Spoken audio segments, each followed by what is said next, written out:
দেখো এই মুহূর্তে সরাসরি স্ক্রিনে তোমরা ক্লাস 2 এর ফার্স্ট ইউনিট টেস্ট অর্থাৎ প্রথম পর্যায়ক্রমিক মূল্যায়নের বাংলার কোশ্চেনটা দেখতে পাচ্ছ। ফুল মার্কস তোমাদের রয়েছে 20 আর সময় তোমাদের 40 মিনিট। দেখো একের দাগে রয়েছে যুক্ত বর্ণগুলি ভেঙে লেখো, প্রশ্নের মান 1 করে 1 × 4 = 4।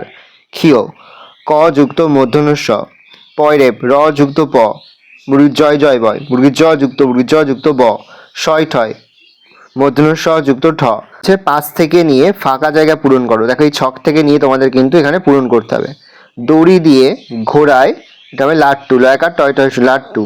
যিনি নাটক লেখেন তিনি নাট্যকার, দোনাকার টয় হলো নাট্যকার। দূরপাল্লার ট্রেনে করে যাব মধুপুর, ঠেলা গাড়িতে দেখছি হাড়ি চাপিয়ে চলেছি বনভোজনে।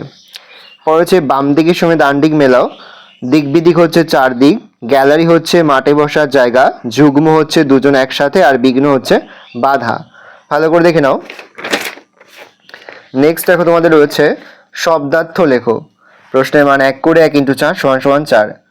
ঝাপসা অস্পষ্ট, ফাগ হচ্ছে রং, জ্যোষ্ঠী জ্যৈষ্ঠ, মখমল কোমল পোশাক। বিপরীত শব্দ গরম ঠান্ডা, মজা কষ্ট বা দুঃখ, যে কোনো একটা লিখতে পারে, কষ্ট বা দুঃখ।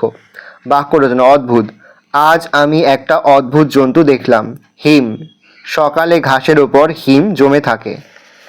নেক্সট রয়েছে 7 দাগে, নিচের প্রশ্নগুলোর উত্তর দাও, প্রশ্নের মান 1 করে 1 × 4 = 4। 4টি রয়েছে। কার কন্যার বিয়ে? আদ্যনাথ বাবুর কন্যার বিয়ে। কোন বার জঙ্গল সাফ করবার দিন? মঙ্গলবার পাড়ার জঙ্গল সাফ করবার দিন। নেক্সট, কোন পর্বতে ঝর্ণার জল বেড়ে উঠল? শিলং পর্বতে ঝর্ণার জল বেড়ে উঠল। পালং শাক, পিরিং শাক, ট্যাংরা মাছ, চিংড়ি মাছ কে চেয়েছেন? সংসার বাবুর মা চেয়েছেন। ভালো করে দেখে নাও। এই রয়েছে টোটাল তোমাদের ফার্স্ট ইউনিট টেস্ট অর্থাৎ প্রথম পর্যায়ক্রমিক মূল্যায়নের ক্লাস 2 এর বাংলার প্রশ্নপত্র। ভালো করে প্রশ্নপত্রটা দেখে নাও। আশা করি ভিডিওটা ভালো লেগেছে। ভিডিওটা ভালো লাগলে ভিডিওকে লাইক করতে ভুলবেন না। আমার নতুন হওয়া তাহলে সাবস্ক্রাইব প্রেস করে পাশে বেল আইকন প্রেস করে নতুন কোনো ভিডিও আপলোড করি সবার ফার্স্ট নোটিফিকেশন পেয়ে যাও। আর এই ভিডিওটি তোমার বন্ধু বান্ধবী আত্মীয়স্বজন সবার মধ্যে কিন্তু অনেক শেয়ার করে, যারা বছর ক্লাস 2 এ পড়ছে। আমরা কিন্তু ইতিমধ্যে ক্লাস 2 এর প্রতি বিষয়ের সিলেবাস, প্রশ্ন এবং নমুনা প্রশ্নপত্র কিন্তু আপলোড করে দেন এখনো পর্যন্ত। সেই ভিডিওগুলো না দেখে থাকো, ভিডিওগুলো কিন্তু তাড়াতাড়ি দেখে ভালো করে দেখে নাও প্রশ্নপত্রটা।